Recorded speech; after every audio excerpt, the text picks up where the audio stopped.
Another pathetic, disgraceful performance today for Man United. We're at 6s and 7s. It was an embarrassment today, absolute embarrassment. The Liverpool fans next to us were singing they want Joseph to stay, and all the other fans up and down the country are singing the same thing. At what point is someone going to grow a backbone in this fucking club and make a change? At what point? How much more results do we have to endure like this? Now, you can look at this one of two ways. You can say the players should have given more, and yeah, I get that to a certain extent, but think about it. No matter what fucking 11 we put on the pitch, they all look clueless and do not know what they're doing. That derives from the training ground. It's as simple as that. We're seeing Liverpool, who have a manager who are playing front foot attacking football, have a clear direction of where they're going, and we're miles ahead of them. I fucking wish. We're miles behind them. Absolutely miles. I had to deal with some more Manchester United fans today, shouting the odds and moaning. Listen, if you guys, let me just get that out of the way first, because, you know, I don't want to keep going into it, but I have to make this 100% clear. If you guys want to suffer in silence and don't want anyone else to have their say, that's up to you. Suffer in silence, but don't criticise others, yeah, who want to come out here and give their opinion because they're not happy with the shit that we're seeing. Don't do that. Yeah, I have no problem with a difference of opinion from anybody at all. That's completely fine. Walk past and say I hate what you do. That's fine, but keep walking. But when you want to start getting in people's faces and trying to grab cameras and stuff, that's when we're going to have an issue. I spoke to Paddy Crerand in Valencia. Is he part of this? Is he part of this disease? Is he an idiot as well? Is he an idiot as well? No, he's not. He's a Manchester United legend and a fan who wants to give his opinion on Manchester United as well. So he came across to speak to us. So all of this double standards bullshit, I don't want to hear it. Yeah, you suffer in silence. Leave the people who want to speak out against, not even against Mourinho, against what they're seeing, even if they're in support of Mourinho. There seems to be the stigma that you know, fan channels are to blame for that. We're not the only fan channel out there, and I will, you know, say about to any fan channel, back any fan channel, to keep doing what they're doing, because it's about giving fans a voice and giving fans their chance to have their say, regardless of whether it's a Manchester United fan channel, which there's others out there, an Arsenal fan channel, an Everton fan channel, Manchester City fan channel, whoever. It doesn't matter. It's about giving fans opinions. So for the people that want to suffer in silence, do so by yourself. Stop trying to drag other people down with you. That's my rant over about them fools, because, listen, we're going to be here every single game. I'm going to be at every single game, whether they like it or not. So get used to it. It's as simple as that. I'm not going to stop doing this for the likes of those people who want to suffer in silence. That's up to you. But back to today's game. I mean, for me, the first 30 minutes was atrocious. We were just sitting ducks. It was like we were just waiting for Liverpool to score. You know, David Gea pulled off some good saves, and then eventually the deadlock was broken through Mane. One little ball over the top, he brings it down and he scores with a simple finish. But apart from the Alisson mistake that he made, the only thing we can say is that he's definitely not the best keeper in the world, which we as Manchester United fans already know, but fuck all that, who really cares, because we're a shambles. But apart from his mistake, we had nothing, we offered nothing. And then in the second half, I don't know if the lot came off for an injury or because he just wasn't having the best of games, which a lot of the team wasn't, to be fair, at that time. But then he went to the 4-4-3, and then we end up with a midfield that none of us really want to see, which is Matic, Fellaini and Herrera. There's not going to be any creativity in that. There's not going to be any dynamicness and mobility in that midfield, and that's exactly what we saw. The first 15 minutes of the second half was worse than the first 30 minutes of the first. We're absolutely sitting ducks, just getting peppered, just waiting for Liverpool to just exploit our weaknesses, and that's what they did in the end. Now, don't get me wrong.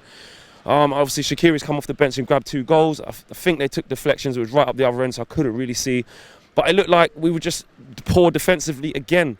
Now, listen, you can pass the buck to the players and say that they need to show more fight and show more passion to fight for this club, and I get that. But all we're seeing is a reflection of what's on the training pitch, which is fuck all.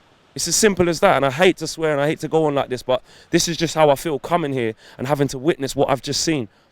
You know, look, if Mourinho had been in the job 6 months and spent no money, and these are the results we were getting, fair play, give the guy time, allow him to get players in that he wants.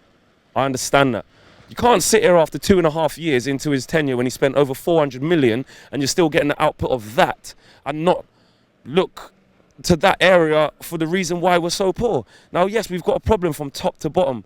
I understand that. Top to bottom, I do understand that.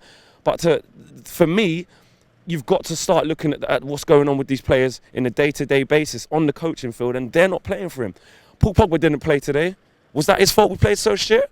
There's been a lot of players, a lot of fans saying that, you know, the reason why we're playing better and we're better without Pogba and stuff. Was that his fault today? Fred was nowhere near the side today. I sat next to a fan in Valencia who was giving Fred stick all game. Yes, he had a stinker. I was the first to say that. But he's got no confidence. Was that Fred's fault today? No, it wasn't. When are people going to realise that the reason that we're playing in this manner, in this fashion, is because of it's a direct result of what's going on the training pitch? I don't see it. I don't see any other reason as to how the players can be that bad. I keep hearing sometimes the players ain't good enough, or we've got some players in our squad who are not good enough. I understand that. But especially from our attacking players. What? All of these players are suddenly shit now? No, they're not.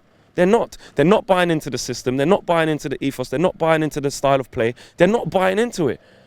I watched Liverpool, as soon as we had the ball, pressing in waves, pressing. I could see it time after time after time when they lost the ball. And we couldn't go anywhere. And yes, it's frustrating as fans sitting there in the terrace thinking, what's going on? Why, who's not keeping the ball properly? Well, we've just given it away again. It's because there's no fucking options. You know? And it shows that what players we put out, we still play the same way. Slow, lethargic, don't win the ball back quick enough. When we do win the ball back, we don't win it high up the pitch. It's the same problems, we can't defend. And now we're even worse than last year in terms of our defensive record. Everything's just going to shit. Someone at the club, I think personally, needs to have a backbone and start making some serious changes. Don't get me wrong, Mourinho, and I'm going to reiterate this point, Mourinho is not the only issue at Manchester United. I understand that 100%. But for me to start to unpick this mess, I think you look at the front line, and the front line is the person working with the players every single day in training. That's where you start. Yes, we need a director of football. Yes, we want the Glazers out. Yes, we want maybe Ed Woodward out. And I say we, I'm talking about a lot of fans do as well. This is what I hear every week speaking to fans, see it on social media. There's a lot of fans who want the Glazers out and Ed Woodward out. And I understand those bigger problems. But for me, it starts at the manager. It starts with the person who has these players day in, day out. Because I'm seeing a bag of other managers in this league get way more out of their squads. And that's not down to the club giving him 400 million and the club making McTominay start at centre-half, or the club. No, it's not. That's down to Jose Mourinho. Those things of it. You know? Guys, listen. I've said my piece, and like I said, I don't want to keep talking about the Manchester United fans and the divide amongst it, but I just needed to make it absolutely clear that if you don't like what fan channels are doing, don't watch it, don't follow it, get off social media. It's as simple as that, because social media is the way of the world, and we're here to stay. We're going to keep being at every single Manchester United game, giving fans their say and giving fans a voice. If you don't like it, don't watch. Guys, drop your views and your comments in the boxes below, as per usual. I'll see you next game.